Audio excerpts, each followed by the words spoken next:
take off MH YouTube চেনেলৰ আৰু এটা নতুন ভিডিঅ'ত আপোনালোক সকলোকে স্বাগতম জনাইছো লৈ আহিছো সায়েন্সৰ জিকে কোৱেশ্চন গ্ৰেড 4 ৰ কাৰণে আৰু এইখিনি কোৱেশ্চন ক্লাস 8 ৰ পৰা 10 লৈকে আছে অৰ্থাৎ ক্লাস 8 টু 10 লেভেলৰ কোৱেশ্চন আপোনালোকে ভিডিঅ'টো সম্পূৰ্ণৰূপে চাব আৰু এই ভিডিঅ'টোত ম্যাক্সিমাম কোৱেশ্চন কিতাপৰ পৰা অনা হৈছে ক্লাস 8 আৰু 10 ৰ কিতাপৰ পৰা অনা হৈছে বহুখিনি দৰকাৰী কোৱেশ্চন হয় সায়েন্সৰ জিকে কেনেকুৱা ধৰণৰ কোৱেশ্চন আহিব এবাৰ এই ভিডিঅ'টো চোৱাৰ পাছত আপোনালোকে এটা ধাৰণা কৰিব পাৰিব তো প্ৰথম কোৱেশ্চনটো আপোনালোকে হয়তো স্ক্ৰীনত দেখা পাইছে বেছি দেৰি নকৰো এক নম্বৰ কোৱেশ্চনটো দেখা পাইছে যে মেলেৰিয়া কিহৰ দ্বাৰা সৃষ্টি হয় চাৰিটা অপচন দি আছে ভাইৰাছ প্ৰটোজোৱা ফাঙ্গাই ব্যাকটেৰিয়া ইয়াৰ শুদ্ধ আনসাৰ বি নম্বৰত দি আছে প্ৰটোজোৱা হৈ যাব ইয়াৰ কাৰেক্ট আনসাৰ তাৰ পাছত আপোনালোকে দুই নম্বৰ কোৱেশ্চনটো দেখা পাইছে তলৰ উক্তি দুটা বিবেচনা কৰা দুটা উক্তি দি আছে ইয়াত যে এক নম্বৰ ক নম্বৰ উক্তিটো হৈছে এক কোহি জীৱৰ দেহত এটা কোষ থাকে আৰু খ নম্বৰ উক্তিটো হৈছে এমিবাৰ আকৃতি অনিয়মীয়া তো দুটা উক্তি ইয়াত শুদ্ধ বুলি দেখা যায় যেহেতু এক কোহি জীৱৰ দেহত এটা কোষ থাকে এটো সঁচা কথাই কৈছে আৰু এমিবাৰ আকৃতি অনিয়মীয়াই হয় এমিবাৰ কোনো আকৃতি নিৰ্দিষ্ট আকৃতি নাই গতিকে দুটা উক্তি যেহেতু সত্য গতিকে আপোনাৰ অপশন ডি হৈ যাব ইয়াৰ বাবে শুদ্ধ আনসাৰ আপোনালোক হয়তো দেখা পাইছে ইয়াত যে দুটাই ভুল নহয় অপশন ডি নহয় অপশন সি হৈ যাব শুদ্ধ আনসাৰ দুটাই শুদ্ধ দুটা উক্তি যেহেতু শুদ্ধ গতিকে অপশন সি হৈ যাব ইয়াৰ কাৰেক্ট আনসাৰ 3 নম্বৰ কোৱেশ্চনটো হয়তো দেখা পাইছে তলৰ কোনখন হৰমন মধুমেহৰ ডায়াবেটিছৰ সৈতে জড়িত ডায়াবেটিছৰ অসমীয়া হল মধুমেহ বহুত হয়তো নাজানে গতিকে মধুমেহৰ লগত জড়িত কোনটো চাৰিটা হৰমনৰ নাম দি আছে টেস্টোস্টেৰন থাইৰক্সিন প্ৰলেক্টিন আৰু ইনসুলিন শুদ্ধ আনসাৰ ডি নম্বৰত দি আছে ইনসুলিনটো মধুমেহৰ লগত জড়িত হয় ডায়াবেটিছৰ লগত জড়িত 4 নম্বৰ কোৱেশ্চনটো দেখা পাইছে যে ডিএনএৰ গঠন কোনে আৱিষ্কাৰ কৰিছিল কোনে ডিএনএৰ গঠন আৱিষ্কাৰ কৰিছিল ডিএনএৰ ফুল ফৰ্ম আহিব পাৰে ডিঅক্সিৰিবো নিউক্লিক এসিড যদি আহে লিখিব আৰু ডিএনএৰ গঠন কোনে আৱিষ্কাৰ কৰিছিল যদি এটো খুদে তেনহলে লিখিব আপোনালোকে জেডি ওয়াটসন অপশন এ হৈ যাব 4 নম্বৰ কোৱেশ্চনৰ শুদ্ধ আনসাৰ 5 নম্বৰ কোৱেশ্চনটো দেখা পাইছে যে তলৰ কোনটো এভিট কৃত্ৰিম আৱিষ্কৃত আহ চাৰিটা অপশন দি আছে শুদ্ধ আনসাৰটো হৈ যাব বি নম্বৰত ৰেয়ন 6 নম্বৰ কোৱেশ্চনটো হয়তো দেখা পাইছে পিভিসিৰ সম্পূৰ্ণ ৰূপটো কি পিভিসিৰ সম্পূৰ্ণ ৰূপ বহুত হয়তো জানে এ নম্বৰত দি আছে পলিভিনাইল ক্লোৰাইড হ'ব পিভিসিৰ সম্পূৰ্ণ ৰূপ বা পিভিসিৰ ফুল ফৰ্ম এ নম্বৰ অপশনটো হৈ যাব শুদ্ধ আনসাৰ তাৰ পাছত 7 নম্বৰ কোৱেশ্চনটো আপোনালোকে দেখা পাইছে যে কোনটো পদাৰ্থ পেট্ৰলিয়ামৰ সৈতে উৎপন্ন হয় অপশন 4টা দি আছে পানী ডিজেল খৰিখা তেল আৰু মাটি ইয়াৰ শুদ্ধ আনসাৰটো আপোনালোকে বি নম্বৰত পাব ইয়াত শুদ্ধ আনসাৰটো ডি বুলি দিয়া আছে আনসাৰ ডি নহয় মাটি নহয় কাৰণ পেট্ৰলিয়ামৰ সৈতে ডিজেল উৎপন্ন হয় মাটি উৎপন্ন নহয় গতিকে শুদ্ধ আনসাৰটো বি নম্বৰত পাব আপোনালোকে ডিজেল তাৰ পাছত 9 নম্বৰ কোৱেশ্চনটো হয়তো দেখা পাইছে জীৱাশ্ম ইন্ধনসমূহ কেনেকৈ নিৰ্মাণ কৰা হয় অপশন বি হৈ যাব ইয়াৰ কাৰেক্ট আনসাৰ জীৱাশ্ম ইন্ধনসমূহ মৃত জীৱৰ দেহৰ পৰা মানে সৃষ্টি হয় বা নিৰ্মাণ হয় বা আপোনাৰ প্ৰস্তুত হয় তাৰ পাছত 9 নম্বৰ কোৱেশ্চনটো হয়তো দেখা পাইছে জীৱাশ্ম ইন্ধন ক'ত পোৱা যায় জীৱাশ্ম ইন্ধন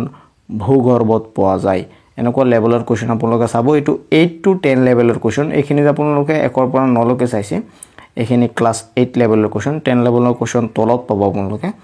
10 নম্বৰটো হয়তো দেখা পাইছে ৰাস্তা বনাওতে ওপৰৰ তৰপত ব্যৱহাৰ কৰা পেট্ৰলজাত সামগ্ৰীটোৰ নাম কি বিটুমিন ক্ৰুড তেল ডিজেল পেট্ৰল ভিটামিন হৈ যাব ইয়াৰ শুদ্ধ আনসাৰ এ নম্বৰত দি আছে এটো 8 লেভেলৰ কোৱেশ্চন হয় এটো আপোনালোকৰ জনাৰ দৰকাৰ তাৰ পাছত কপাৰৰ ৰাসায়নিক সংকেত কি চাৰিটা অপশন দি আছে কপাৰৰ ৰাসায়নিক সংকেত Cu কপাৰৰ ৰাসায়নিক সংকেত কি Cu আৰু এনেকুৱা এটা কোৱেশ্চন গ্ৰেড 3 ৰ এক্সামত আহিছে তাত আহিছিল সিলভাৰৰ ৰাসায়নিক সংকেত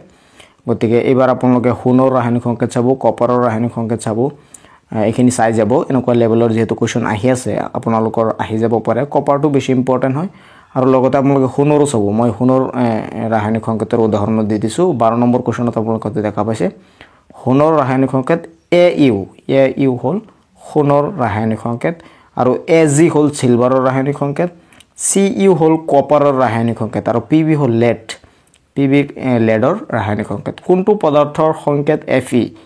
Fe কোনটো পদাৰ্থৰ সংকেত হদিছে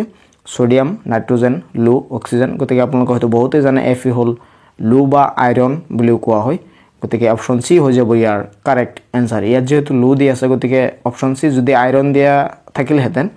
তেনেহলে আপোনালোকে আইরন টু সিলেক্ট কৰিব কাৰণ Fe হল আইৰনৰ ৰাসায়নিক সংকেত তাৰ পাছত 14 নম্বৰ কোৱেশ্চনটো দেখা পাইছে যে তলৰ কোনটো এটা অম্লৰ উদাহৰণ হয় অম্লৰ উদাহৰণ মানে এসিড আৰু তাৰ পাছত আপোনালোকে হয়তো দেখা পাইছে অপশন 4টা দি আছে সোডিয়াম ক্লোৰাইড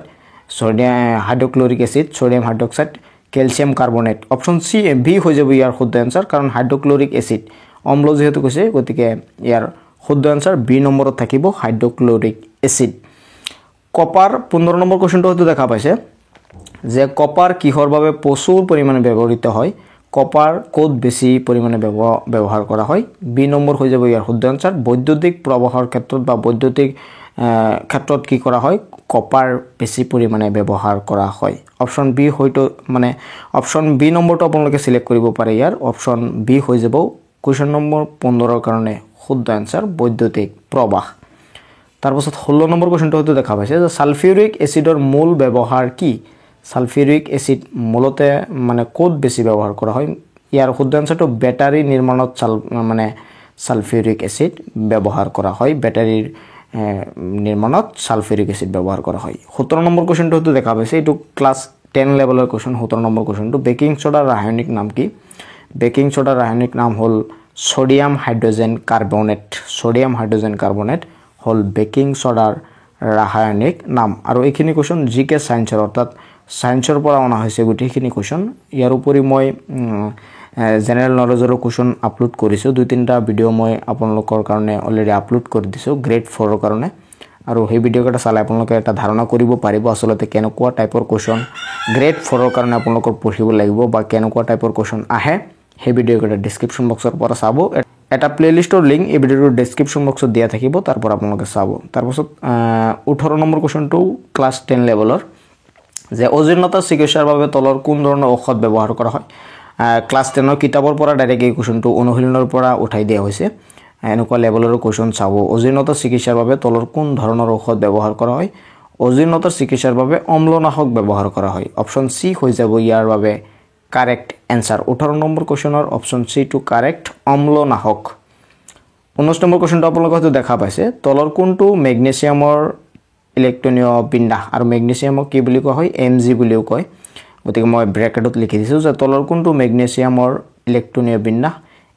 বিন্যাস মেগনেছিয়ামৰ কোনটো হ'ব বি হৈ যাব ইয়াৰ শুদ্ধ আনসাৰ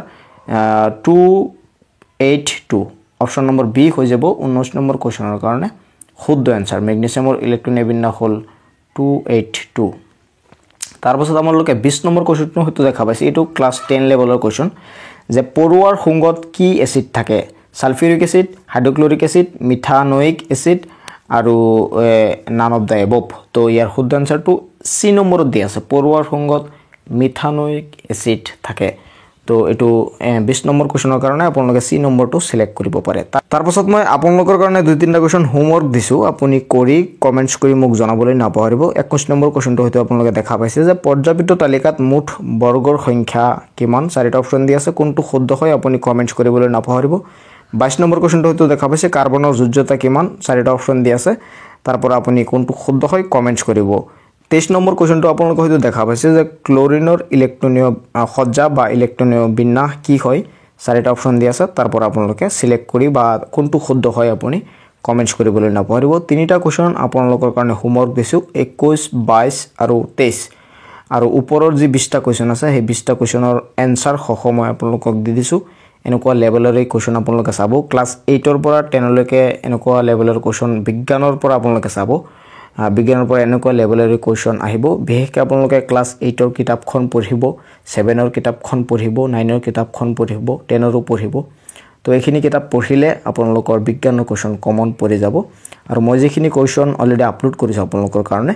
ভিডিও কিটা চাব বহুত উপকাৰ হ'ব চেনেলটো সাবস্ক্ৰাইব কৰি ৰাখিব পৰৱৰ্তী ভিডিও আপলোড কৰিলে আপোনালোকে চাব পাৰিব